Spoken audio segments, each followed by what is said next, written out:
Transmitter device activated. Coordinates set for Earth 2. Hey everyone, welcome to the Earth 2 podcast, a podcast where we explore the origins and development of the DC multiverse and the legacy of Golden Age characters through the Silver and Bronze Ages of comics. I'm Peter Watson. And I'm David Steele. We're back. Thank you for joining us. We're doing another Wonder Woman story this week. Yes, we are. We've skipped forward a few years. We're doing a story from issue 156 of Wonder Woman, which was published on the 17th of June, 1965, with a cover date of August 1965. And Pete's going to tell us about the cover. Wonder Woman is in the middle of a giant target, and there's 3 darts that are penetrating the target behind her, and another 4th one careering straight towards her. Gosh, drama. She's the bullseye, isn't she? She really is. Slimy. Mm-hmm. And there's some captions in the cover, and they say, Again, DC dares and does the impossible. Unlocking the spectacular secrets of comics Golden Age. Featuring the fabulous Wonder Woman in fantastic battles with the unique villain who is as elusive as a moonbeam. The brain pirate of the inner worlds. You have a DC prize collector's tale in your hands. Save this issue. Quite a lot of text, quite text heavy. Very text heavy, but for very dramatic. Elusive as a moonbeam. I like that. I'm going to start using that in real life. You should. So, into the story. We have an opening splash panel. It shows Wonder Woman. She's holding the handle of a mace in her mouth, swinging it around her, and she's basically battling the returned ghost pirates. Yeah. They're very hard to describe. They look very like Sontarans facially, if you're familiar with them from Doctor Who. We might post a side by side in the socials. They look like little roly-poly Humpty Dumpty types carrying shields and swords and spears, but they look as if they haven't been coloured in. Basically, they're like drawings, black and white line drawings. They're kind of see-through and transparent, I think is what they're trying to suggest. Yes. And like the cover, there's quite a large caption. DC dares what they said couldn't possibly be done as Wonder Woman begins the most startling tale of all time. In one surprise twist after another, the mighty Amazon restores the golden age of comics. Fantastic villains and spectacular thrills which will make every comics page you've ever read pale by comparison will explode before your astonished gaze. Read now and you'll cheer the sensational 4-part novel... The Brain Pirates of the Inner Worlds. That is possibly the best title of anything we've done so far. It's going to be really hard to top that. I can't wait to see it pop up in my Apple Podcasts. Excellent. Good. At some point in the future when it's finished and ready to listen to. This is a bit of a trip, this issue. We'll have a lot to say about it, probably as we go and afterwards. But anyway, the story begins properly. Steve Trevor, in his military uniform, coming through the door, holding up a newspaper. The caption says, At Military Intelligence, Lieutenant Diana Prince is visited by Colonel Steve Trevor. And Steve's holding up Daily Newsweek. And he says to Diana, I always knew my Wonder Woman was worth $1 million, Di. And over to page 2, and there's a lovely, huge panel of Diana reading the story in the newspaper. There's a headline that says, Comics Rediscovered. A subhead that says, Collectors Start New Fad. Diana reads out loud from the paper. Early comics magazines bring $100 per copy from comics collectors. Superheroes and villains of comics, Golden Age kept in vault at the Dream Merchant bookstore. Sought are early Wonder Woman, Superman, Justice League of America, Flash, Green Lantern, etc. And there's a nice big panel, which is obviously meant to be a photograph. Yes. And it reproduces very early Golden Age Wonder Woman comic covers. Now, thanks to Mike's Amazing World of Comics, being able to sort of decipher that they're the covers of issue 2, issue 6 and issue 8, obviously being used here as examples of key Wonder Woman issues, so that's quite nice. Yes. I like that. In the next panel, Colonel Steve Trevor says, If you see Wonder Woman, give her a kiss for me. And Diana's thinking, Love certainly is blind. Steve doesn't know how near he is to Wonder Woman. She seems to have mad, steady eyes through her 1950s specs here. It's the Far Side Gallery style specs, isn't it? Yes, it certainly is. So, after Colonel Trevor leaves... And we see Steve exiting, closing the door behind him, and a wonderful sequence of Diana getting changed into her Wonder Woman costume from her military uniform. And as she does that, she thinks, Fans always talk about the past as the good old days, or the golden age. I'll change into my dual identity of Wonder Woman and take a look at those magazines in the Dream Merchant bookstore to see what all the shouting's about. The cool thing about that panel is this is Ross Andrew and Mike Esposito on this story, and they went on to work on The Flash where they'd be used to doing, or they'd have to do quite a lot of these super speed costume image changes, which is very cool with the little after image. I always like that. Yeah, it gives you that sense of motion, doesn't it? And I like the fact that it's all happening just as Steve closes the door. It's like, it's like whoosh. Imagine Steve had come right back in at the critical moment. Anyway, so we move to the top of page 3, and the caption says, "Shortly, under the creepy gaze of the Dream Merchant." And we see Wonder Woman approaching the outside of the Dream Merchant's emporium, and the Dream Merchant is gesturing into the shop, and he says, "I knew you would visit me sooner or later, Wonder Woman, to relive your old adventures." And as he says that, he's blowing a cloud of dust off a pile of old comics, which causes Diana to sneeze with a nice ka-choo. And in panel 3, at the top of page 3, Wonder Woman starts to read through one of the old comics, and she notices that the Dream Merchant is standing next to her with his arms folded. We should describe him properly. He's wearing a purple waistcoat and purple trousers, almost like maybe a 3-piece suit, and he's taking the jacket off, with a black tie, very smart white shirt. I can't see his expression behind his shades. So he's standing with his arms folded, watching Dark Wonder hair Woman. slicked back. Yeah. So Wonder Woman has picked up one of the comics and she's opened it, and as she sees the Dream Merchant standing watching her, and she thinks, why is the Dream Merchant staring at me like that? Or am I imagining that he looks like someone out of the past who spent his time haunting houses? Next panel, you can see her reading through the comic, and she's reading out loud and saying, Wonder Woman, beautiful as Aphrodite, wise as Athena, stronger than Hercules and swifter than Mercury, meets her match in the most startling villain of all time, the brain pirate of the inner world. And the comic that we can see she's looking at, it's quite a large panel, and the character we know we'll come to see as the brain pirate is attempting to lasso the drawing of Wonder Woman in the comic. And then in the next panel, there's a slightly sort of, would you say, rippled edge? Yes. And a caption says, Suddenly, to Wonder Woman's astonishment. And we're basically in the story. And Wonder Woman is exclaiming, Shades of Pluto! I must be dreaming that I'm reliving that old adventure with the brain pirate. And again, we should probably describe the brain pirate here, shouldn't we? Yes. Go on then. Okay. He's very basically drawn. It's as we said before, he's got a translucent look to him. He's looks quite clear, almost like Casper the Ghost. But he's very simply got a round body, a big round face as well. The only actual clothing he seems to be wearing is one belt, which has got a gun stuck in it, and he's got a big pirate hat on. It's got a nice, lovely big skull and crossbones. Yes, and he's holding a lasso, and as we said, he's lassoing. He's lassoed Wonder Woman by the head. Yep, he's got her right by the tiara. Good grief, that can't be comfortable. The great thing is it completely mirrors the panel in the comic, which is fantastic. Over the page to page 4. First caption says, Painfully, the startled Amazon maid pinches herself. and as she does that, Wonder Woman says out loud, Ow! I know I'm dreaming, but I can't pinch myself awake. Why do I feel so helpless? And the brain pirate says, Because, Wonder Woman, mighty though you are powerless when I steal your brain. In the next panel, Wonder Woman has managed to release herself from the lasso around her head, and she says, You laughed too soon, brain pirate. Hola! There! I'm free! Suddenly, to Wonder Woman's dismay, The next panel, Wonder Woman can see that Steve Trevor is approaching. Indeed, she thinks, Merciful Minerva, it's Steve, following me with our picnic basket. I must stop him before he steals Steve's brain. That's why he's lassoing her head, isn't it? Yes. He's trying to steal her brain, because he is indeed the a brain pirate. So yes, this panel, we can see Steve in the distance, just toddling along, quite the thing. I wonder if he doesn't see the brain pirate. I don't know. Anyway, the caption for the bottom of page 4, the panel says, But even though she hurtles at the brain pirate like a human rocket, as Wonder Woman jumps forward, she says, Hola! I'll teach you piracy doesn't pay. Thunderbolts of Jove! What happened? I went right through you! And sure enough, with a vroosh sound effect, as she jumps forward, she passes right through the brain pirate. And the brain pirate says, Naturally, I come from another dimension. DMX. Ho ho ho. Dimension X then. Dimension X. Could it be the same Dimension X that we From- talked about from Wonder Woman 100? I think He certainly seems like a fairy tale character. he does, doesn't he? It's Yeah. interesting. Again, another Kanigher written story. We should also probably say in the background of this panel, there's a vehicle floating in the ocean, Yes.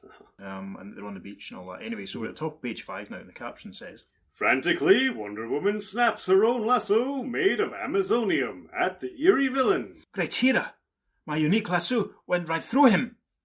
I told you you're powerless against me. Lovely zing sound effect. We see that the lasso indeed passes right through the brain pirate. Caption for the next panel says, Desperately, the mighty Amazon raises a sandstorm. And we see Wonder Woman, arms going at full speed. She's scooping up sand, throwing it up into the air, and she's saying, "Thank Hera, he's gone." She's generated a massive cloud of dust. But Princess Diana says, "It had no effect on you." And we see the brain pirate standing on a big pile of sand, and he says, The only thing you can bury, Amazon, are your hopes. caption for the next panel. swift as a shadow, the brain pirate wheels and... He turns around and he lassos Steve around the head. Good grief. And the brain pirate says, You're in my power now. Wonder Woman can only watch as Steve says, Don't worry, Angel. I'll save you. I am yours to command, Master. caption for the next panel. Grimly, Wonder Woman hurls herself towards Steve, but... As Wonder Woman jumps over the big pile of sand the brain pirate's standing on, the brain pirate flips his lasso. Wonder Woman's dialogue is, Merciful Minerva, the brain pirate has tossed Steve's brain to his crew. And there's a little rowboat with some more of the brain pirates laddies in them, the guys who we described from the opening panel.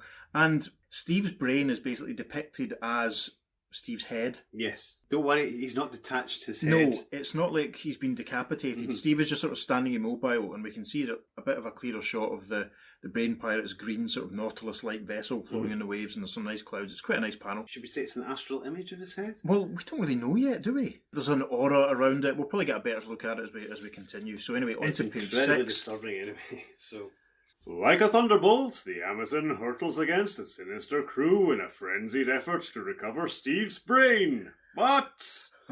Wonder Woman leaps out over the ocean from the beach, tipping up the rowboat and knocking all of the brain pirates out of the boat. And as she does this, she says, Suffering Sappho, I'm too late. They've already tossed Steve's brain toward their pirate ship. The inhuman creatures are playing with it as if it were just a beach ball. And we see that one of the brain pirates he's casually just flipped Steve's head away, and in a close-up panel, Wonder Woman says, I've got to get it back, or Steve will be nothing more than a mechanical doll. End of part 1. Part 2 of the most spectacular adventures of all time, starring the mighty Wonder Woman, continues on 5th page following. So we get a nice little advert for Tootsie Rolls. There's an advert for the flight of the P-26, which is a model aeroplane. We have the letters page from this issue. We have another advert for Trix, which I'm guessing must be some sort of breakfast cereal. There's a scientific fact about amoebas. Do we want to share that? No. Okay. We'll maybe put it in the socials.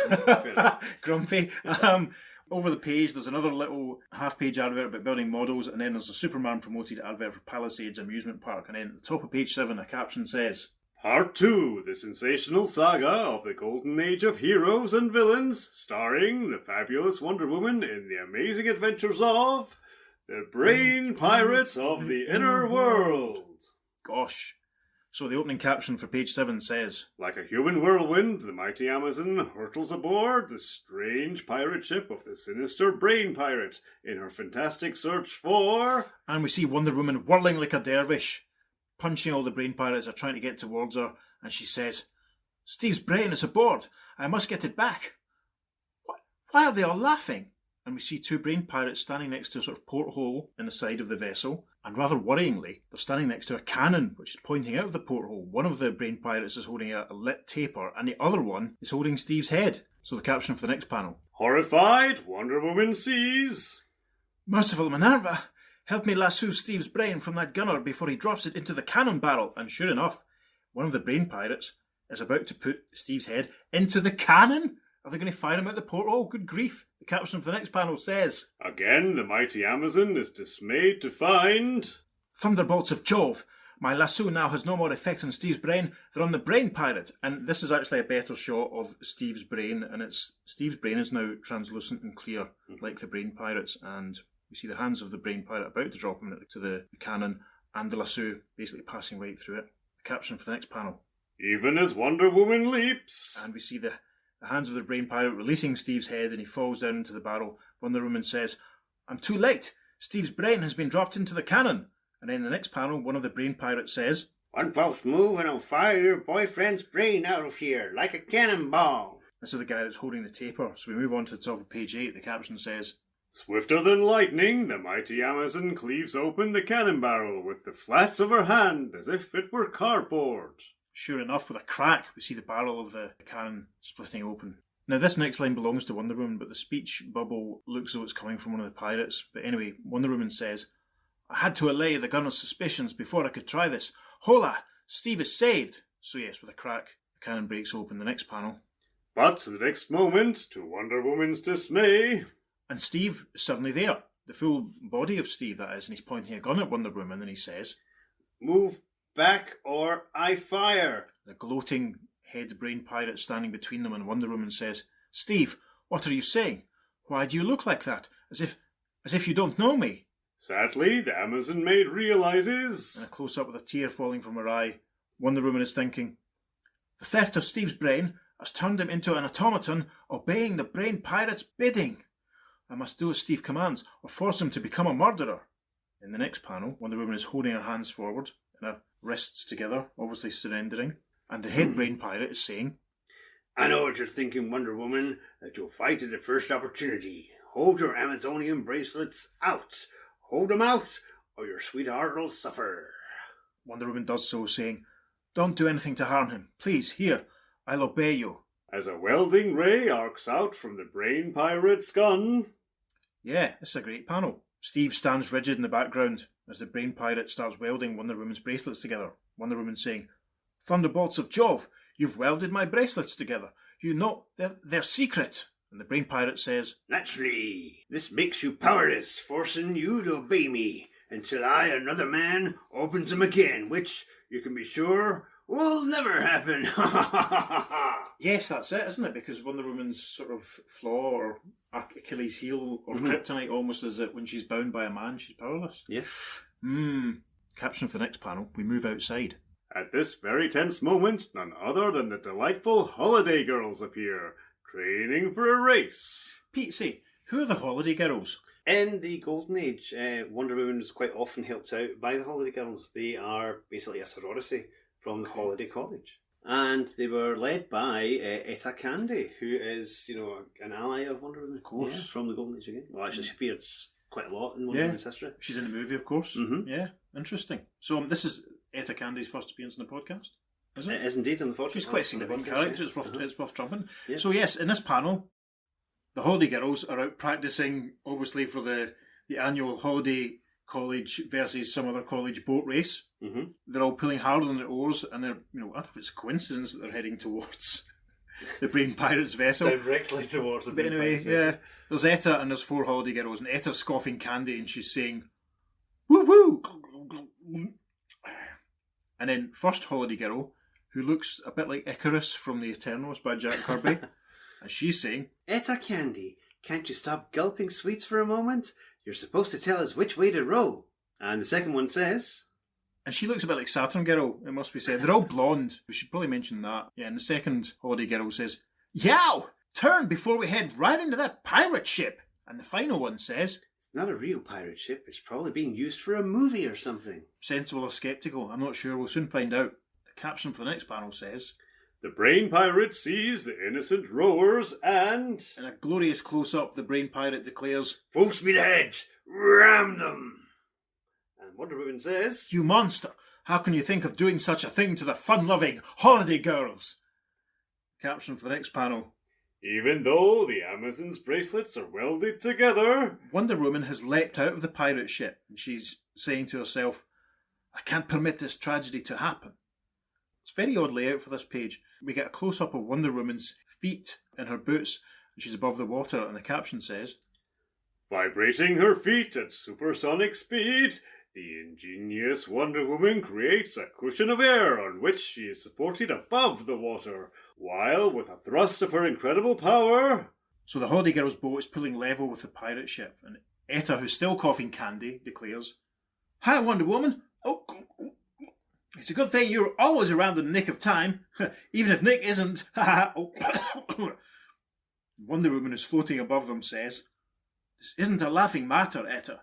The brain pirates aboard this ship, here to steal people's brains." It is a really unusual use of her power, isn't it? Yes. Vibrating the feet. It's a very Flash sort of thing to do, isn't it? Yeah. Maybe Flash taught the trick. Maybe. In one of those issues of Comic Cavalcade, which they would have been hanging about in back in the day. Exactly. Because we have to remember, of course, this is essentially, I suppose, this is the Golden Age Wonder Woman we're seeing here. So over to page 10, and the first caption says, As if it were just a saucer, the mighty Amazon maid sends the pirate ship skipping over the waves. Yeah, not quite clear how she's done this, but basically it looks as though Wonder Woman has just turned around and using her Amazonian strength has skimmed the pirate ship away in the way that someone might skim a stone. And she shouts down to the holiday girls, "Etta, get the girls out of here as fast as you can." And first holiday girl says, "What about you, Wonder Woman?" And Wonder Woman, as she runs off, almost says, "Steve's a prisoner aboard the Brain Pirate ship. I've got to stay with him no matter what may happen. Hola and farewell." And I love this shot of Etta. She sat there with her big paper cone full of sweeties. Because the next panel is a close-up of Etta continuing to stuff her face. And she's saying, "Woo-hoo! Wonder Woman has another holler coming if she thinks we holiday girls are going to desert her in her time of need. A couple of caramels and chocolate-covered marshmallows will give me all the strength I need to help her." And one of the holiday girls says in response, "We'll help too, Etta, without gorging yourself with extra calories like you." This caricature of Etta, again, I admit, I have not read an awful lot of Wonder Woman. You've read the Perez stuff. She's quite involved in the Perez stuff. She's not like this and that, is she? No. And also I've read some of the Golden Age stuff, and we'll talk about that after we're finished. Okay, cool. So, we move on to the next panel. Wonder Woman is back at the pirate ship, bounding towards it. The caption says, "The self-sacrificing Wonder Woman returns to the Brain Pirate's ship." And the Brain Pirate says from the open door, "I knew you wouldn't desert your sweetheart for long. Your Amazons are too sentimental. That's your weakness." And as Wonder Woman arrives, she says, "If you had a heart, you'd discover that caring for another person's welfare makes you stronger, not weaker." The Brain Pirate says, "Let's see whether you're strong enough to withstand a bullet. Steve Trevor, look out. That's not Wonder Woman in front of you. It's an escaped tiger. Its fangs and claws are out to rend you. Fire! Fire! And save your life." Steve brings his gun up and slowly says, "Save my life." and he fires. Caption for the top of page 11 says, Swifter than thought, the incredible Wonder Woman performs the astonishing feat of not only bouncing bullets off her bracelets as if she was playing tennis, but also... The first bullet she manages to ricochet away, thinking, "Poor Steve, he doesn't know what he's doing. He thinks he's firing at a wild tiger to save his life." Steve fires again. Wonder Woman again deflects the bullet, and the Brain Pirate ducks down out of the way, thinking, "Blast that infernal Amazon. I should have known she'd turn her attack against herself into a weapon against me." Here's a thought. When we finished the entire history of the DC multiverse and the Golden Age heroes through the Silver Age and Bronze Age, and we decided to eventually do our podcast of Starman, Yes. you could play the Black Pirate in the same style as the Brain Pirate. That'd be a lot of fun, wouldn't it? I'm quite... Avast, Jack Knight! That'd be great. Anyway, panel 3. Steve fires again. Pow pow. Wonder Woman deflects the bracelets, and they're pinging towards the Brain Pirate, who looks absolutely grotesque in this panel, it must be said, and he's saying, "Stop firing! Stop firing! Colonel Trevor, stop firing!" We move outside, and we move underwater. The caption for the next panel says, During this excitement, the intrepid holiday girls are being led by the irrepressible Etta Candy. and we can see that the girls are swimming towards the pirate ship. They're swimming underwater. At the head of them, it's Etta, and she's thinking, "Woo woo! I remember seeing this in a movie. Douglas Fairbanks in The Black Pirate. He led his men underwater to rescue the heroine in a pirate ship. She's still eating. No, she can't be. She tried to breathe. Anyway, the caption for the next panel at the bottom of page 11 says, But as the fearless girls pass under the pirate ship, a net has dropped out, scooping them up, and Etta thinks, "Woo woo! We're caught in a net! Pshaw! I dropped my caramels." She was scoffing the sweets as she was swimming underwater. That's ridiculous. Anyway, we move to the top of page 12. And the caption says, lifted into the ship, the holiday girls have their brains pirated from them. "Oh no."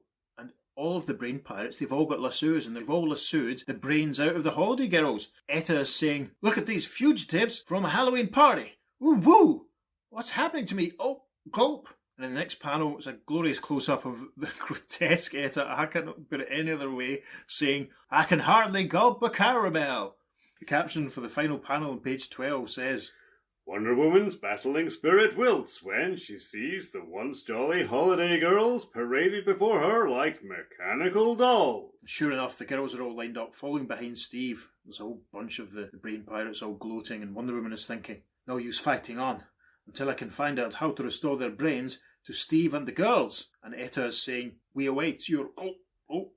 command. And even zombie-like brainless Etta is still managing to get her sweeties down. And the delighted Chief Brain Pirate is saying, Ha! I know what you're thinking, Wonder Woman, but it won't do you any good.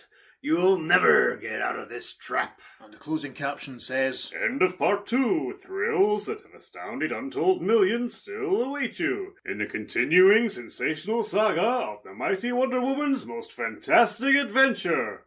On the second page following. and the first page following is a full-page advert for Cheerios starring Rocky and Bullwinkle.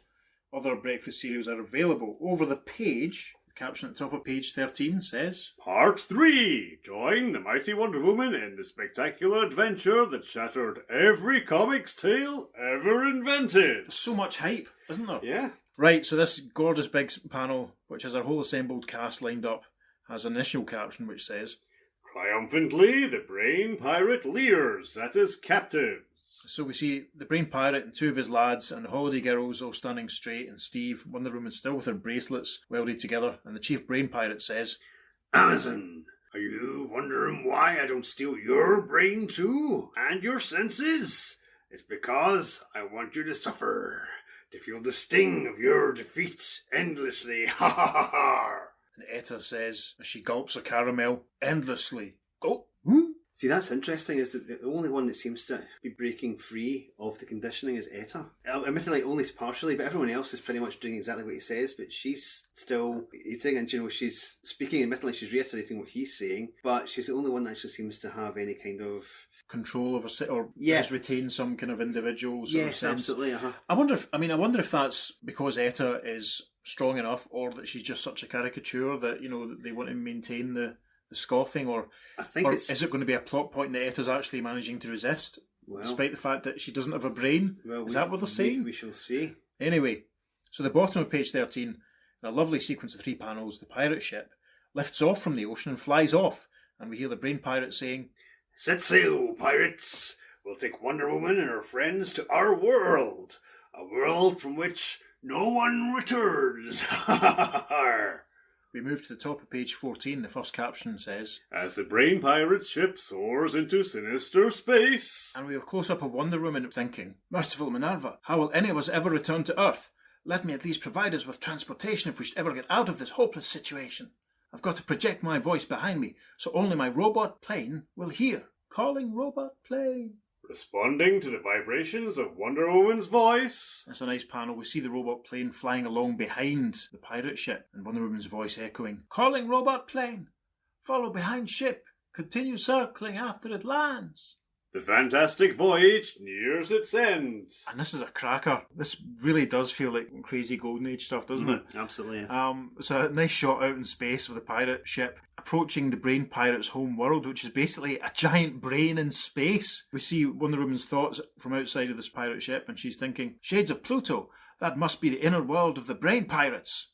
Like an obedient aerial steed, Wonder Woman's amazing robot plane continues circling while... Yep, the plane has obviously fallen into an orbit, and we can see that the pirate ship is about to land, and a voice from inside the pirate ship says, Drop anchor, me hearties. The next panel shows the Brain Pirate's ship floating in the ocean, and the caption says, Using his mindless captives as pawns, the Brain Pirate taunts Wonder Woman in a grim game of death when... And he's got the Holiday Girls and Steve with Etta at the front, walking the plank out of the pirate ship, basically, and we can see that there are sharks in the water. Yes. Obviously, I think the Brain Pirates are chanting, and they're saying, Walk the plank. Walk the plank. and at the front of the line, Etta is saying, Woo woo, let's make a splash, girls. Oh, gulp, still eating sweeties, good grief. And a close-up, a pained Wonder Woman is thinking, Suffering Sappho, they don't realise they're going to jump into shark-infested waters. Now, we've just gone into outer space. We haven't as yet travelled to Dimension X, have we? That's a good point. There's been nothing in the captions or dialogue at all so far that have said it's another dimension. But interestingly, this brain planet that they seem to live on, how close is that to Earth? Yeah, there's nothing to say how long they've been flying for or anything like that. Or to use a Star Trek term, is the robot plane warp speed capable? Yeah. Unless, of course, the brain planet is hovering above Earth. Or unless, maybe it is in Dimension X and just hasn't told us. Or is the Dimension X thing just where they come from, but they've taken up a base on this brain planet, but of course they're the Brain Pirates. Did they bring the brain planet with them from Dimension X? Interesting. And does that also mean if if this brain planet is in Dimension X, then the robot plane must be able to fly casually to Dimension X following the pirate ship. Yeah. Interesting. Interesting. Questions people get no answers to. Yeah, I mean, sure. I'm not convinced that they're in Dimension X. I think that's something that they've forgotten about as they've gone on with the story. But we'll see. We'll see if we get any more hints as we go on, I suppose, won't we? Very true. Right, so, yes, we move on to the top of page 15. Etta and the girls and Steve are still in danger from the sharks, if you've managed to remember that far. And the caption says, "Unhesitatingly, the Amazon maid leaps ahead of the doomed captives." And right enough, Wonder Woman leaps over the holiday girl, over Steve, over Etta, over the edge of the plank and down towards the water as the sharks are... these sharks look quite vicious. They're baying for blood. Absolutely. And Wonder Woman announces, the sharks are hungrily waiting for their victims. In the next panel, she's landed on top of one of the sharks in a very James Bond style, running across the alligator's move. Yeah. And she's kicking one of the other sharks away, saying, "Great bearded Neptune, help me spoil their appetites." Cracking thunk sound effect. Caption for the next panel says, "Like a bolt of human lightning, Wonder Woman streaks from one ravenous sea beast to another, and with staggering kicks..." And she boots each shark away over a sequence of 3 panels, saying, "If you're hungry, go to a fish market." But the mighty Amazon maid's task is only beginning. Sure enough, because Etta and Steve are already at the edge of the plank and they're falling into the water, and the brain pirate says from the pirate ship, "Over the side with you." And Steve says, "Over the side." Wonder Woman whirls around thinking, "Merciful Minerva, in their mindless state, Steve and the holiday girls cannot swim. They will drown like mechanical dolls." We move to the top of page 16. With dazzling agility which defies gravity itself, the bound Wonder Woman juggles the hurtling figures back into the air in a circle of safety. And it looks as though she's doing the vibrating thing that she was doing earlier on, would you? Yeah, hovering above the water again. Yeah, I mean, I wasn't sure at first if she was jumping from shark to shark, because we can see the sharks. Again, this is a sort of a very similar thing to actually when we did Wonder Woman 100 and it was sort of sequences of panels where she was leaping over the candle and all that sort of stuff. Yeah. We have a sequence of 3 panels where Wonder Woman is hovering and moving around and juggling the holiday girls and Etta and Steve as she does so. And Diana says over this sequence of panels, "The sharks are back. I can't keep on juggling Steve and the girls forever." And Etta, as she comes around in the circle, the juggling circle of safety, says, "Woo woo! This is better than a circus." Oh, gulp, she's still eating sweeties. Good grief. And in the final panel, Wonder Woman says, "I've got to get them to shore." Caption for the next panel says, "Using a single powerful exhalation, the ingenious Amazon maid catapults the mindless victims toward land." And sure enough, with a big whoosh, Wonder Woman is blowing everyone, so they're all flying off into the distance. She's thinking, this cushion of air will support them safely. That's an unusual Wonder Woman power, super breath. It's like we're adding to the powers here by, vibrating the feet to hover. Super breath. These are things we don't usually see. Again, I'm completely ignorant of Wonder Woman at this era, so I have no idea if this is something that she does ordinarily or not. Ordinarily, it's just Superman that has super breath, and occasionally Martian Manhunter uses his Martian breath. I mean, I'm unaware of Amazon breath being a thing, but hey, never mind. Anyway, caption for the next panel says, "And with a single bound, Wonder Woman leaps ahead of her friends who are still flying through the air, and she lands on the ground ahead of them. So her full dialogue progression is now, this cushion of air will support them safely until I can catch them. So she's leapt ahead, and as Etta is the first person in front of the line, and Etta is saying, I almost choked to the caramel. Good grief. So, over the page 17. But to Wonder Woman's dismay, the holiday girls, Etta and Steve, trap Wonder Woman in a circle. And it's worth pointing out at this point that Diana's wrists are no longer bound. Bit of a mistake in the art there. Anyway, Steve says, "Don't make a move." And Etta says, "You're our prisoner." Oh, she's still eating sweeties. That's doing my nut in. Caption for the next panel. The Amazon maid fights against scalding tears. And a close up, the tears flowing from Diana's eyes. She's thinking, it's not their fault. They don't know what they're doing. Here to help me find out how to restore their stolen brains. Right, so the caption of the next panel says, the taunting brain pirate seems to read Wonder Woman's thoughts. And the brain pirates have got their little rowing boat and they've reached the shore on the scary brain world, and the brain pirates are disembarking from their little boat, and the chief brain pirate has pulled a gun and he says, "You're helpless, Amazon, because you think of others first. It has proved your downfall." And Wonder Woman says, "Right will triumph in the end, brain pirate. Wait and see." Caption for the next panel says, Stoically, the Amazon princess endures the jeers of the pirates of the inner brain world assembled to watch her humiliation. The chief brain pirate is now on a chariot being pulled by a couple of, I suppose, translucent, invisible brain horses, and we can see some assembled people, brain pirate laddies, all standing around, cheering and jeering at Wonder Woman and their pals. And from his chariot, the brain pirate chief is saying, Behold, the once mighty Wonder Woman who always thwarted our attacks against our world.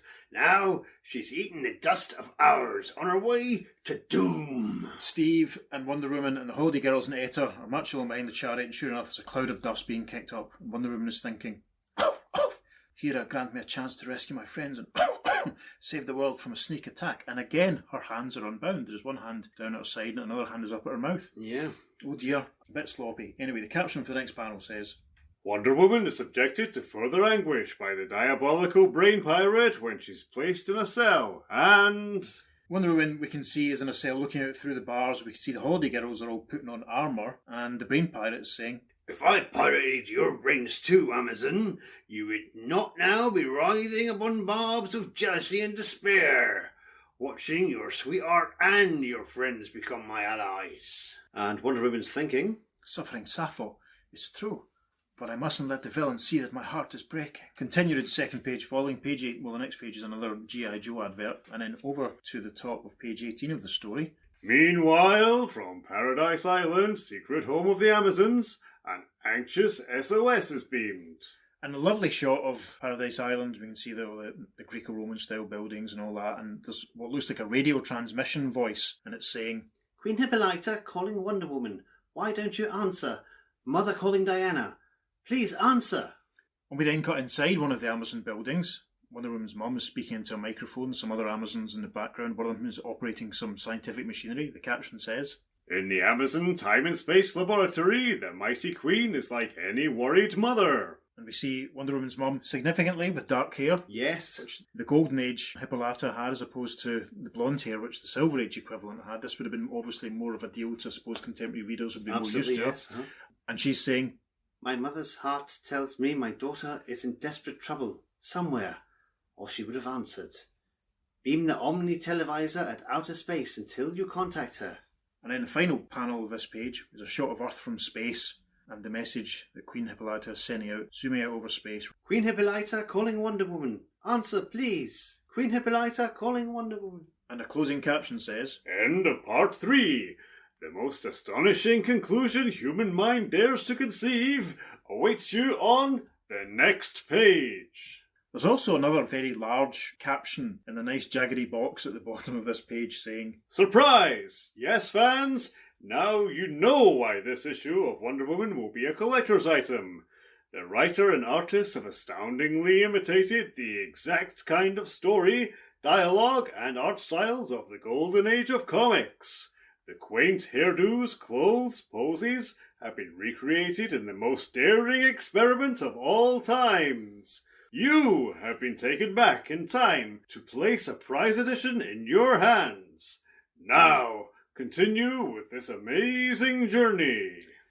This is interesting, isn't it? Yeah. It's like a deliberately conjured collector's item. Yeah. Is this the variant foil cover of its day? It may well be. It may well be. Do you know what I mean? We're going to be doing a few other Wonder Woman comics quite soon. We'll talk about more about this as we go on. Yeah, this is the start of a big change for Wonder Woman for a certain amount of time. Yeah, and we'll go into more detail in the future episodes. We have a few other stories to do beforehand, but yeah, stick with us and you'll find out a bit more about that. It's an interesting sort of reflection of the times and what was going on in comic fandom and the way that comics work.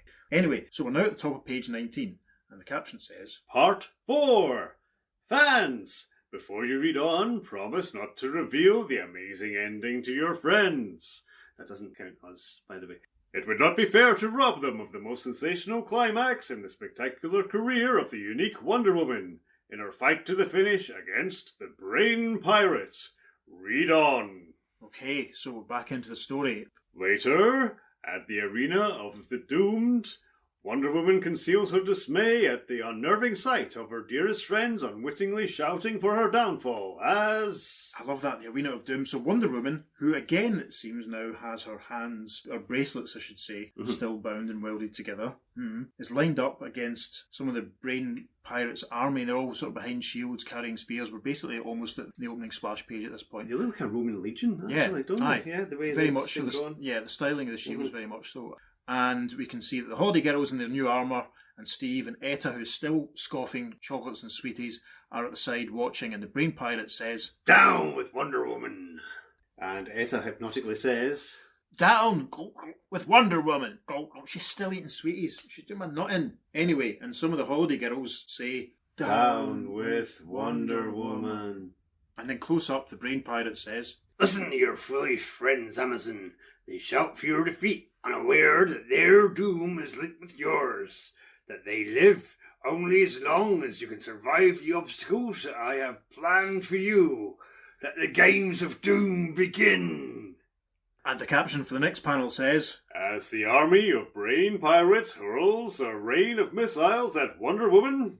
Rather helpfully, the Brain Pirate describes what's actually going on in this panel for us. We can see the swords and spears and axes and maces flying towards Wonder Woman as she tries to jump out of the way and dodge them. And the Brain Pirate says, "Blast that Amazon. She's not only dodging all the deadly weapons thrown at her, she's even managed to catch one with her teeth." And we can see that Wonder Woman has caught the chain of one of the maces that's been thrown towards her. "Even without hands, the Amazon maid is more than a match for the flabbergasted Brain Pirate." So in this final panel of page 19, again, Wonder Woman's wrists are still bound, and she's spinning around. We're basically the opening splash panel of the whole story. She is holding part of the chain or the handle for the mace in her teeth. She's spinning around, scattering Brain Pirates everywhere. I guess she must be saying, "Hola, hola, hola," with the thing still in her mouth. Yeah. And there's some thong, blong, thong, blang, thong, Blango. Blango is probably one of my favourite sound effects I've ever seen. That panel's going on the socials, I think, as she basically knocks them out. So, continued in second page following, we have an advert for 80 Page Giant issue 13 featuring Jimmy Olsen and some more Tootsie Rolls adverts at the bottom. And we move to the top of page 20 and the caption says, "But Wonder Woman's triumphant surge towards the diabolical Brain Pirate is halted when..." Wonder Woman has discarded the mace and she's moving towards the chief Brain Pirate, who says, "Don't take another step, Wonder Woman. You don't know where I've hidden your friends' brains. If anything happens to me, I've given orders for their brains to be destroyed immediately." And sat behind him we see Steve, and Steve, like an automaton, says, "Immediately." And Etta says, "Oh, immediately, if not sooner."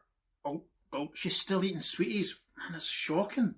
It's very funny, but it's still shocking. Anyway, and Wonder Woman says, "For their sakes, I must obey." And in a very tearful close-up, we have Wonder Woman thinking, "Poor Etta. The only habit of hers the Brain Pirate has been unable to control is her craving for sweets." All of a sudden, a giant now enters the Arena of Doom. And it's like a giant Brain Pirate. He really does look like a Sontaran, doesn't he? He does, yes. And he's carrying some darts, and off camera, a voice says, "You're the greatest marksman in our pirate fleets. Riddle the Amazon." And the giant dart-bearing Brain Pirate says in a giant dart-bearing Brain Pirate voice, "I've never missed a target. How can I miss a bound one?" And we're now at the cover, essentially, because we have a giant, looks like a giant dartboard. Mm-hmm. The giant has emerged sort of round the side of, Wonder Woman standing in front of it.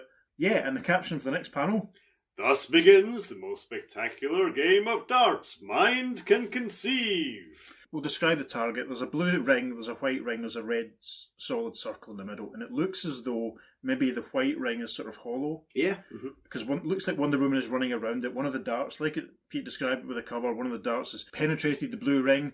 Another dart has hit the red circle in the middle, and Wonder Woman is running around in the middle thinking, "This gives me an idea to free myself." Over to page 21, the first caption says, "And so, instead of continuing to dodge the deadly darts, the fearless Amazon suddenly thrusts up her bracelets with incredible timing." "Hola! My bracelets have been opened by a man. I'm free." And sure enough, amazingly, Wonder Woman has managed to time it so that her bracelets basically get in the way of the point of the dart, and they've broken the welding. This is exciting. Right, the caption for the next panel. As the giant dartsman seeks to bar Wonder Woman's way, Wonder Woman jumps from the dartboard, punches the giant brain pirate dart player guy, knocking him out with a great thud sound effect.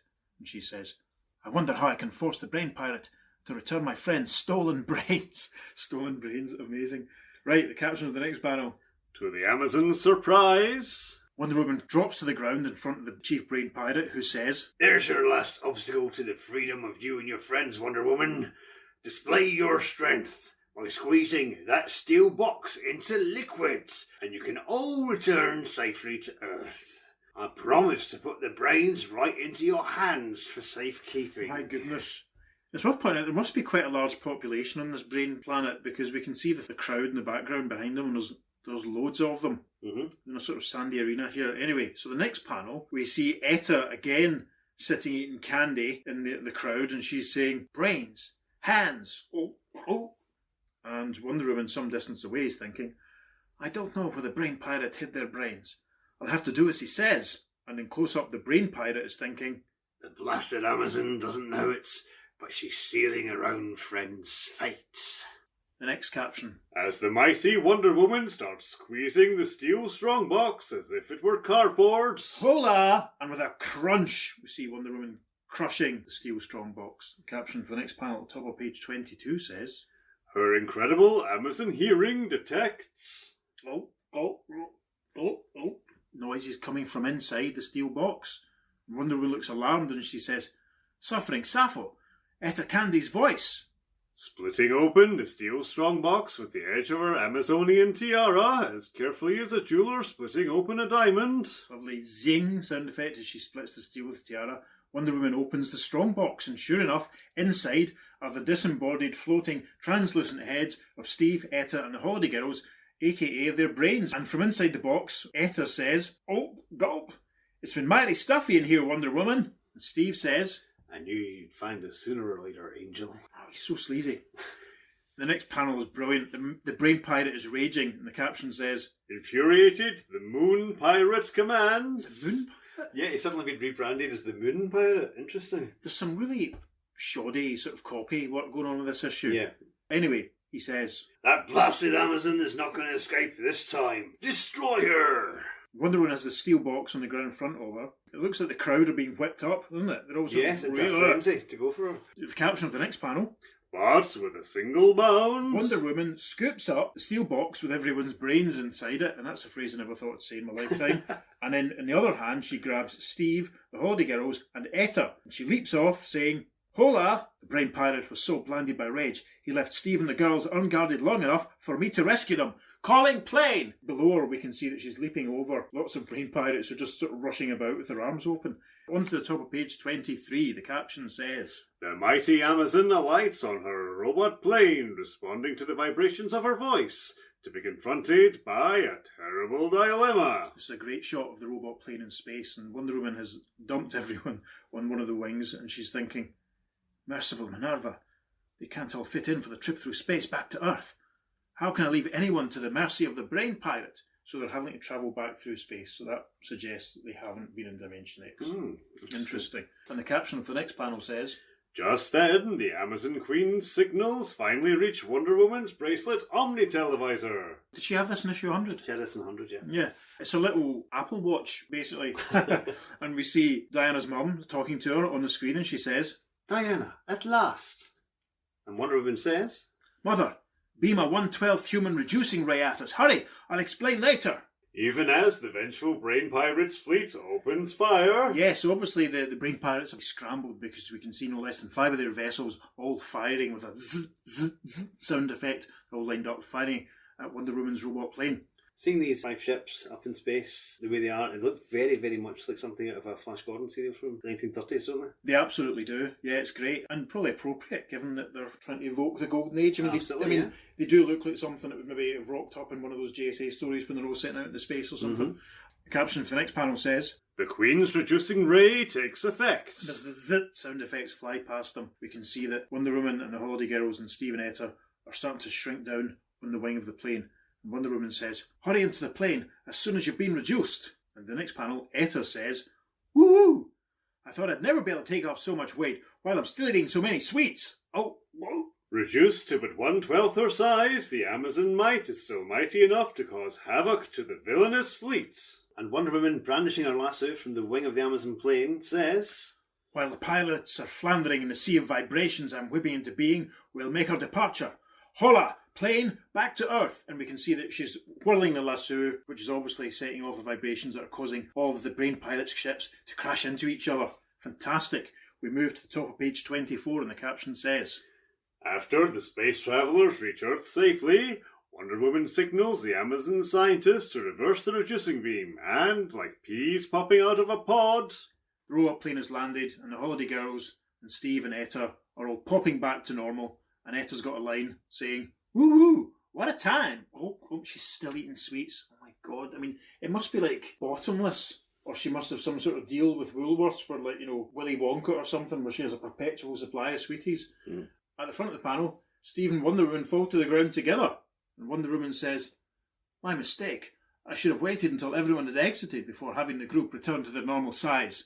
And creepy old Steve says, How about a kiss? and in a close-up panel, with a very jaggedy flowing edge, like we had earlier on when she started to fall into the comic, Wonder Woman strikes the ground at the back of her head saying, Oh, Steve, behave yourself. Ow, my head. The caption for the next panel says, the sharp blow makes the Amazon blink, and when her vision clears, We're back in the room. Wonder Woman is reading the comic that she was reading at the start, and she thinks, Shades of Pluto. I must have dreamed I was reliving this story of my past adventures. In the next panel, we see that the Dream Merchant is still standing with his arms folded watching her, although he's put on what looks like a white lab coat at this point. Yeah, peculiar. And Wonder Woman is thinking, but was it a dream? Was I hypnotised? Or did Dream Merchant time transport me back to the past, where I had to fight my battle against the brain pirate all over again, with doom the penalty for losing this time? Closing panel, Wonder Woman is leaving the Dream Merchant's Emporium. We see a little spinner rack, which clearly has a copy of Wonder Woman, and possibly something else. I can't quite make out what that is. And as she walks off, she looks back over her shoulder, the Dream Merchant standing with his arms folded behind his impenetrable shades, and Wonder Woman is thinking, Is the Dream Merchant the most powerful villain of all time? Able to force me to fight villains I had defeated in the past? I'll have to come back here and let my next visit tell the story. And the closing caption says, this is not the end, but the beginning. If you demanded for Wonder Woman to bring back the golden age of heroes and villains in one spectacular tale after another, how do you feel about it, fans? Well then, that's us. I must say, in that last panel, the issue of Wonder Woman that you see is actually issue 156. Oh my God, so this it very is. issue. That's right. Of Wonder Woman. There's the blue and there's the red and there's the dark. That's Uh-huh. amazing. That's a bit meta. Do you know who I think the Dream Merchant is? Who do you think Dream I think Merchant that's is? Robert Kanigher. May well be. It would make sense. It sounded like him earlier on. And, when we get to issue 158, listeners, you'll probably understand what might have prompted me to think that. Yes. I think. Yes. Well then, Lots of Wonder Woman action to come. gosh, I really enjoyed that. That was a Well- load of nonsense. It was great fun. Yeah, but you're right, it's a load of nonsense. Yes, it it makes, is. it makes no sense. Right, first of all, I right, get the sense you maybe didn't enjoy it just as much as I did. as a daft piece of nonsense, it was fun, right? But there's so many plot holes in this, it's unbelievable. Yeah, and so many captions where we were like questioning the spelling and the wording and Yeah, it's Yeah. It was really kind of, unless that was a deliberate attempt to evoke the golden age. was the golden age always that shoddy? That's No, another question. I don't think so. Mm. But yeah, this is bizarre. Obviously, it's been established in another Robert Kanigher written story, Showcase 4, that comics exist. Of course, that's right. Yes. That's Barry Allen's first appearance Uh-huh. as the Flash. Uh-huh. And of course, it actually opens up with him reading Jay Garrick's adventures as the Flash. Yeah. So Kanigher is bringing that concept back of comics existing, and obviously we've seen subsequently that's been used in Flash 123, Flash 2 Worlds. They've brought back the JSA and everything else. Comics do exist, but as we talked about before, what happens when it's a character that already exists on Earth 1? Are their Golden Age comics different? Because obviously secret identities and everything are the same. I mean, that final panel with the cover that's the same as the comic we just read suggests that a kid could walk into the Dream Merchant shop, pick up that comic and read it and find out that Wonder Woman is Diana Prince, Yes. for example. You would think. Yeah. Also, Wonder Woman talks about her adventure, reliving her adventure with the Brain Pirate. But Unless they're trying to say that the Wonder Woman who is in issue 156, which we've just read, is the same Wonder Woman who had all the adventures in the Golden Age. But we know that's not the case because of, as we've said, the different hair colour on her mother, sort of separating them. This is probably a good time to mention that the Brain Pirate had appeared previously. Yeah. There's a story in issue 82 of Sensation Comics, which was the anthology title that Wonder Woman appeared in, published in August 1948 with a cover date of October 1948, and the Brain Pirate appeared in a story entitled Brain Pirate from the Inner Moon World. Yes, written by William Moulton Marston and Harry G. Peters, the artist on it, and it's edited by Robert Kanigher, so... It's possible then that Kanigher has remembered this character and thought he could use him again, something like that, yeah. Yeah, there's a professor lecturing at Holiday College, and his name's Professor Astronomo, and he's telling everyone in his class, which basically is the Holiday Girls and Etta, that the moon is hollow, and inside it there's a planet and a sun of its own, and also there's a highly developed civilization inside. And as he's explaining this at his lecture, in through the window appears what looks just like one of the Brain Pirates, these sort of pudgy, suntan-like transparent ghost people, and he takes over his body. It's slightly different from how it is in Wonder Woman 156, and he collapses. Etta Candy telepathically contacts Wonder Woman, and Diana springs into action and races over there to discover that the Holiday Girls have vanished. She confronts the professor, and he's speaking in a strange, almost Germanic accent, and she realises that his body has been taken over, and she starts to shake him, which frees the Brain Pirate from his body, who then clunks Wonder Woman on the head with his gun. Steve Trevor jumps into action and fires at the Brain Pirate, but the bullets just pass right through him. But he can zap Steve with his amazing Brain Pirate gun. He then summons the spaceship, which looks very similar to the spaceship from Wonder Woman 156, except it's red, and they're all taken to the inner moon. The Brain Pirates weld Wonder Woman's bracelets together, which again negates her powers. She is taken before the king, and he's called King Lunar. He explains that the women of his world wanted peace, while the men wanted to invade Earth, and he's used a device to make the women into mindless servants and continue his invasion plan. Wonder Woman manages to overcome one of the Moon Men and convinces him to join her, and together they free all the women, including the Holiday Girls, and they thwart the invasion. Very interestingly, there's no mention of Dimension X. No, you're right, there's no mention of Dimension X. Maybe the Brain Pirate relocated. No mention of a brain planet. It's the inside of the moon. It's very different. It's almost like Kanigher misremembered this story when he was writing 156. So what are your thoughts on that one? I quite enjoyed it. I actually read it, The Brain Pirate of Neither World, after I'd read this one, so it was kind of weird being used to him and then reading this other story where things are, different. It still looks the same, obviously. There's no disembodied heads or anything, but that was quite interesting. Yeah. Wonder Woman gets very meta at this point, doesn't it? Yes. When they listed off all the comics that were valuable, one of the comics they mentioned was Justice League of America. That's right. So how can that possibly exist as a comic? Unless it's like a Marvel Universe equivalent where there's comics being published about the heroes of Earth 1 currently.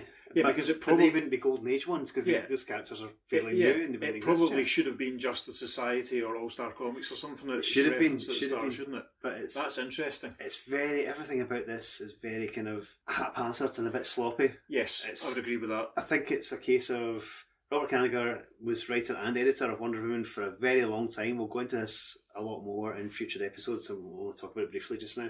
He was also doing loads of books at the time, so he's maybe a bit rushed with this. So maybe he's maybe a draft away from, or maybe not editing it the way he would edit someone else's work. Aye, that's an excellent point. I mean, you almost get the idea that they've had the idea they're going to try this and they've done it very, very quickly. But that's an excellent point. I mean, writer-editors, we've mentioned before, but Roy Thomas is probably the biggest sort of writer-editor. When we get to All-Star Squadron, he has pretty much full control over a lot of what's going on there. And I think on one level it's a good thing, because if the editor really cares about what's going on, then he's going to put the effort in. But at the same time, it means if a writer is maybe a bit undisciplined or on a tight deadline, he's not going to have someone standing over and making sure stuff's done to a standard or properly.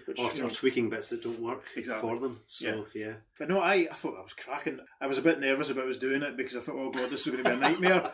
This is going to be torture. But it was actually quite straightforward and it was a lot of fun. It popped along, and it's light years away from some of the slightly more sophisticated stories we've done recently. Like, I've been raving about the artwork that Murphy Anderson's been giving us and all that sort of stuff.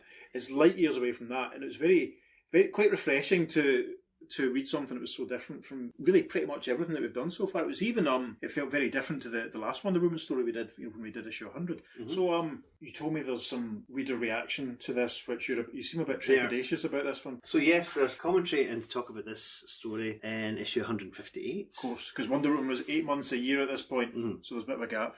First of all, it's the letters column, Wonder Woman's Clubhouse. Before this period, the letters were ostensibly answered by Wonder Woman herself, but here it changes to Robert Kanigher himself answering the reader mail.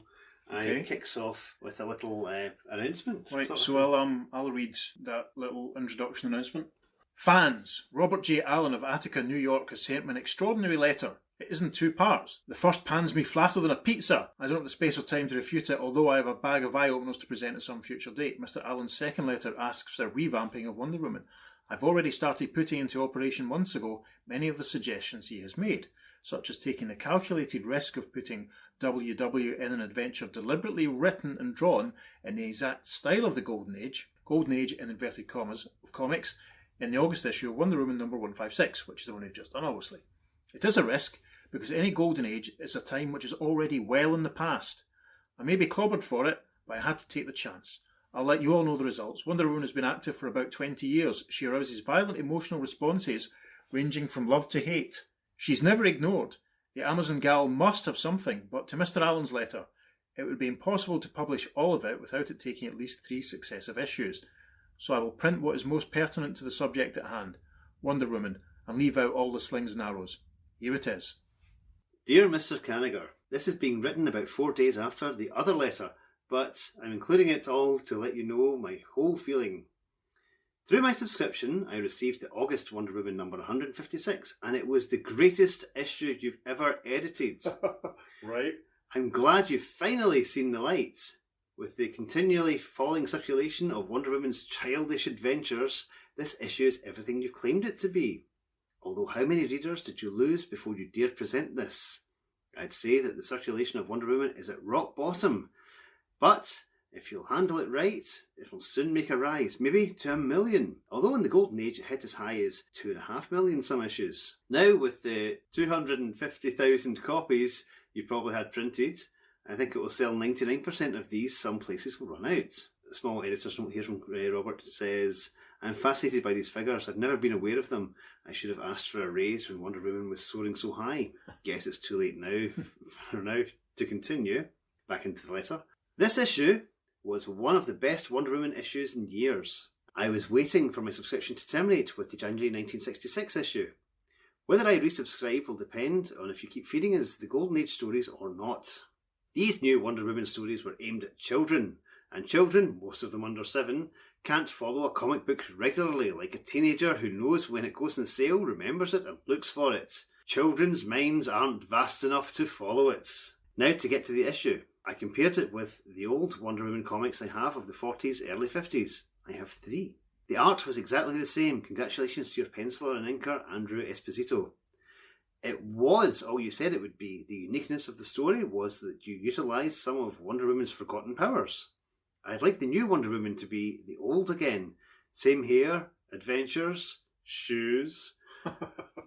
Only one romance, and that is with Colonel Steve Trevor. I'd like to see Mare Boy, Mare Man, Bird Boy, Birdman eliminated from the stories. I'd like to see 2 12-page Wonder Woman stories per issue. During the 40s we had 3 12 pages, but now with smaller comics we can have 2. I'd like to see the cover slogan, title logo, written out as big as it was in the 40s. It was so big then you could see it a mile away and you'd run to the stands to get it. And Robert Kanigher says here, it's already done. Watch for the new Wonder Woman title with the latest issue, November 158, the very issue this letter's printed in. Although this story wasn't the top of the crop, that is by having the Candy Girls of the Holiday Kids, Etta Candy and the Holiday Girls, whatever they are, acting like foolish children, the art was the best. I'd like to see you bring back the original power of the Golden Lasso, that of surrounding a person and making him obey the holder's commands. Also, the bracelets forged together should be used more. What I couldn't figure out was when they stated that Wonder Woman loses all her powers when they are forged together, how come she could still fly, kick ships with her feet, etc. I'd appreciate all the old powers explained, since they haven't been used in years, and my collection only goes back to 1960. I'd eliminate Wonder Tot and Wonder Girl permanently. And then we have a response from Robert Kanigher saying, Fans, I've changed my mind. Mr. Allen's letter has so mesmerised me that I'm going to introduce another first. A fan letter first. There is so much still to come, which is a great controversy, that I'm going to continue his letter in the next issue. Meanwhile, in all fairness to the other side, a few voices. The other letters that issue are mostly just general letters talking about Wonder Woman fan clubs and stuff like that. Nothing about the story. Nothing about the story. So this is the rest of the letter, this time from issue 159. Yes, and Robert Kanigher kicks off again. Dear fans, Robert Allen's letter was so provocative and seemed to represent an unofficial position of fandom on Wonder Woman that let him have his say in her last issue, Wonder Woman 158. And since it was so long and contained so many bristling points, I decided to let a fan have his two-parter, just as well as a fiction writer. So here's the second part of his letter. I liked the Wonder Woman story in the August issue. I want to see this in every issue of Wonder Woman. I can guarantee that when this issue goes on sale, it'll be an instant sellout because I'm going to buy a bunch of duplicates. Lots of others who follow the DC mags hate Wonder Woman because she's so childish. I think this issue will hook on quite a few more readers. To close, here are my suggestions. Number 1, before the end of the year, have a Wonder Woman annual either by 80-page giant or separate and make all her stories pre-1950. Number 2, keep the Golden Age art and stories and make the covers Golden Age. Number 3, get rid of Merman Boy, Birdman Boy, Wonder Girl, etc. Just bring back the original Wonder Woman without all these stupid things. Number 4, make the stories more mature and make Steve Trevor Wonder Woman's only man and make her love him, but still not marry him. Keep up suspense. Number 5, rearrange the letter column. Make it new without acting like such a foolish baby. That way it'll attract all. Number 6, give the much needed and long overdue origin of Wonder Woman as it was originally. Rewrite it in its original fashion with all things of the Golden Age included. It'll start a revolution. Number 7, utilise all of Wonder Woman's original powers, weapons, etc. Bring it back entirely. Make her act and talk like she did. Keep up, hola. Number 8, tell the JLA editor to handle her this way too in this fashion. Number 9, have 2 12-page stories per issue and a novel occasionally. I wish the listeners could see my expression as you're reading this all out, Peter. I really do. Oh, don't worry, there's only a couple of points left. Right, okay. Here we go. Number 10, bring back everything of the Golden Age and Wonder Woman and see why it was so popular. Bring back the old Wonder Woman's logo at the start of every issue. Stronger than Hercules, wiser than Mr. Kanigher, etc. Ouch, I mean hola. And finally, number 11, most of all, follow the original pattern. Have original villains and Wonder Woman will really relive again. Keep her Golden Age costume too. Thank you, Robert J. Allen, Attica, New York. Blimey. Is there a response to read? Oh, there is a point-by-point response from Robert Kanigher. Gosh, right, so I'll read the response from Mr. Kanigher now. Dear Robert, meaning Robert Allen, of course, you certainly swing a sawtoothed axe. But as I said, I will print any letters, no matter how critical, that offer constructive criticism. I will try to answer your points one by one. 1. A Wonder Woman annual depends on reader action, as do all of DC's annuals. I can only follow your lead. Sergeant Rock's war annuals have been sensations, hence I'm on his third, which is something different. Instead of stories that have whipped up great reader response, this third annual will be about outstanding characters. Sergeant Rock's Battle Stars, count them. Sergeant Rock of Easy Company himself, Ace Johnny Cloud, Tankman Jeb Stewart, Gun on Sarge. Yes, I wish we could do some Gun on Sarge stories. A battle bonus tale and bringing back that French TNT Tootsie, Mademoiselle Marie. It should be a blockbuster of an issue. If there's a demand for a WW annual there will be.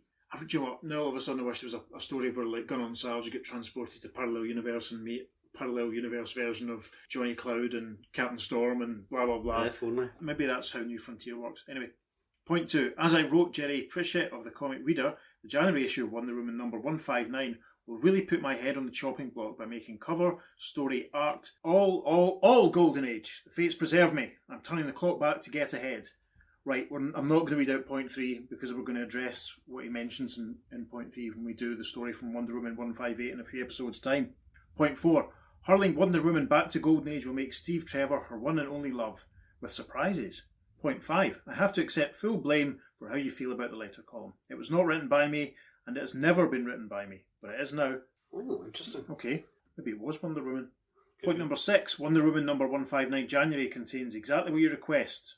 The true secret origin of Wonder Woman exactly as it was written and drawn in the Golden Age. A bombshell which hasn't exploded since its first blast during the Golden Age about 20 years ago. The cover will knock your eye out. If it doesn't, then I'll be in front of a firing squad. I look forward to us doing 159 because I've got an awful lot to say about that cover. Point 7. The exact meaning and use of Wonder Woman's Golden Age weapons are fully explained and used. Okay. Point 8, I'll tell Mr. Julius Schwartz of the JLA to follow suit, please. Good luck. The 12 pages and the occasional novel will be attempted, but it really depends on the excitement of the stories. Let's not be too rigid, but we'll try. Number 9, as I've already answered point 9 and point 8, you'll have to be patient with me on this. I'm more interested in lightning bolts of ideas than turtle-like statistics. Sorry. Point 10, the original Wonder Woman slogan is being brought back without wiser than Mr. Kanigher, which I think is a funnier remark than many I've gritted my teeth over in proscripts. Want to be a writer, Mr. Allen?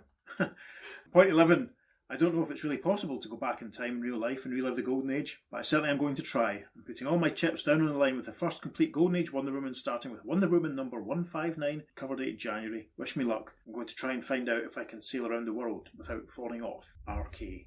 I mean, I empathise. I can be an awful one for not being able to go forward because of the amount of time I spent looking back. Mm-hmm. That's interesting. It is very, very, very much how internet fandom is now. Yeah. The vibe that I'm getting from what Robert Allen is saying in his letter is that the readership were basically tired of stuff like Wonder Tot and Wonder Woman, which are obviously gimmicks that were dreamt up because sales weren't working and they were trying to do something to generate any kind of interest. But that doesn't really parallel with the reality of it. Exactly. Because Wonder Woman sales weren't tanking, they were staying pretty steady. They weren't going anywhere, but all sales of comics had lowered. And no one had said the Golden Age sales that they had. Exactly. Because there was no other entertainment media then. It's a thing, it's a thing that gets talked about a lot because people can talk about how kids don't read comics nowadays. And it's worth remembering, is exactly as you say, when in the heydays of, say, British comics, like the Beano and the Hotspur and the Eagle and TV21, when they were selling, in some cases, over 1 million copies a week, there wasn't as much for kids to do. They didn't have the internet to distract them. Wasn't as much television for it. They didn't have dedicated channels and all that sort of stuff. I see some people I know occasionally on the social medias lamenting the fact that British comics aren't what they were, but the other factor to remember is there's not as many kids around as there used to be to buy them in the first place. So there's all that to consider too. I mean, it's always the case from what you're saying that Wonder Woman's sales did hold level, but maybe Kanigher was just doing this stuff for himself because he'd been on it for so long and he was just trying to liven it up for himself. Could be. I mean, a lot of what Mr. Allen here is saying, it reminds me of Doctor Who fandom being very critical of what John Nathan Turner and Andrew Cartmel were doing in the late 80s when you were getting stories like the Happiness Patrol and Delta and the Bannermen alongside stuff like Remembrance of the Daleks, but it was causing some Doctor Who fans to go into absolute spasms because they wanted it to go back to their perceived golden age of the mid-70s with Tom Baker and Philip Hinchcliffe and Robert Holmes. Yeah. It's one of these things that if you have a certain level of quality and storytelling that works, you could always stick to it, but the trouble is that it does get stagnant and people drift away, which you have to keep refreshing and trying new things, and I think that's what Kanigher must have done, but it's obvious with a lot of the audience it wasn't popular. Yeah. But in this story as well, he says it's supposed to be a return to the Golden Age, but he doesn't really get it quite right. The feeling of it's wrong. I mean, like Etta Candy in the Golden Age, the whole idea is that she does like to eat candies and eat sweeties, but that has never been a weakness at first, and no one's taken the mickey out of her for it, whereas one of the Holiday Girls has a comment about her calories and stuff. Yeah, and it seemed like every panel there she was gulping away and... Yeah, but she was a really confident, capable character in the Golden Age, and a good foil / sidekick for Wonder Woman. But in this, she's kind of... I don't want to say she's a joke. She is though. She's barely even a full character. I mean, she's the comedy relief that's sitting eating sweeties during the points of high drama. Yeah, and as you could probably tell, listeners, irritating the hell out of me in the process. I mean, George Perez used her in his 80s revamp, didn't he? Yeah, and she was completely different by that point, wasn't she? She was a real proper adult. And she's appeared in obviously the movie, and she also appeared in the Wonder Woman TV series as well. Yeah, or was it the TV movie? Can't remember, but certainly in the 70s she appeared then. I really enjoyed the story that we've just done. I mean, I thought it was much more entertaining than I dreaded us doing this one, but I thought that was great. What did you think? Yeah, again, it was. I'm intrigued by the Dream Merchant. It's almost like something like Mr. Ben. Remember the TV series Mr. Ben? Yes, the shopkeeper. Yes, for those of you who don't know, it was an animated cartoon from the 70s or the 60s.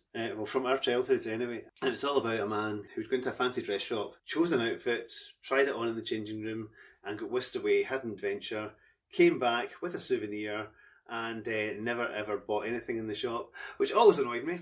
But yeah, it's almost like that. It's like this fantasy that's sort of had as you go into this shop with a mysterious shopkeeper, because there was a mysterious shopkeeper in that. Yeah, people have compared Quantum Leap to being a live action version of Mr. Ben, because Mr. Ben always arrived and people always seemed to be expecting him and knew who he was, and he fitted in and he would have an adventure and do something useful and then leave again. The Dream Merchant, I mean, he's very enigmatic. I wonder if it was just Kanigher sort of putting himself into it, being a bit meta in a way that the Wonder Woman stories we're about to cover will get even more meta I feel it's a bit of a wasted opportunity. He would have been a great horror host for the DC's 1970s horror comics. Yeah. Come with me, I'm the Dream Merchant. Open a comic, any comic, or open a book, and that sort of thing. That would be incredible. I mean, his impenetrable shades and his smart turnout. He reminded me of, again, I'm going to make another reference to the James Robinson Starman series. He reminded me of the Shade as he was sort of featured in there, and it's Absolutely. And there's an issue of the Flash in Dim and Distant Future that we're going to do, which vaguely ties into dreams and stuff like that, which we're looking back on with many years of reading comics since, and maybe thinking, oh, that could be a. Could that be a link? I don't know. You're right. If that's the only appearance of the Dream Merchant, I'm disappointed. That's a shame because that screams potential. I'm telling you, horror host in waiting. Or even the sort Dream of Merchant's Emporium. Or even sort of like twisting, not quite horror, but maybe slightly creepy, twisting the tail. Yeah, that's sort what I mean. Stories like yeah, the House of Mystery sort of style. So there we are. So yeah, when Peter and I write our own DC comic that's going to feature stuff like the Jack Kirby Sandman teaming up with Firestorm to fight the Riddler and all that sort of thing, each story will be introduced with a Dream Merchant. As it should be. Absolutely. Fantastic. Well, that's what we thought about this issue. What did you think? Please let us know what you thought. We want an 11-point response. Yes. Taking us to shreds of how this podcast is going and how it should be improved. And we will respond to it. Each of those point by points. Yes. Amazing. You can email us at theearth2podcast@gmail.com. We're on Facebook at the Earth2 Podcast, where we're putting up some bonus material. You'll be able to see some of the panels from this very, very issue. Also, we're on Twitter at podcast_Earth2, and on Instagram we're still at the Earth2 Podcast. Fantastic. No, again, I want to reiterate, I really enjoyed that story. It was fun. I was kind of dreading us doing this Wonder Woman stuff. It's a fascinating piece of history, and stay tuned, folks, because there will be more. Yep. Because if you thought this was weird, you ain't seen nothing yet. It's worth saying, this podcast, as well as exploring the multiverse and all the parallel worlds, it's about the legacy of the Golden Age characters, and so far that has been the revival of characters like the various different Starmen, the other Crimson Avenger, but the return of the Justice Society and all that sort of stuff. But this is an editor and a comic that is making an effort to revisit the Golden Age in a way that's very different to everything that we've been doing so far, and I cannot wait to keep going. Yes, and I'd just like to reiterate as well, it has got the best title of any of the stories we've done so far. It's going to be hard to top this. Yeah. On that note, yes. I've been Peter. And I've been David. And you've been listening to the Earth-2 Podcast. Transmatter Cube activated. Return coordinates set for Earth Prime. Merciful Minerva. In their mindless state, Steve and the Holiday Girls cannot swim. They will drown like mechanical dolls. I'm sounding more and more like Chekhov from Star Trek. The more and more we go on. Captain.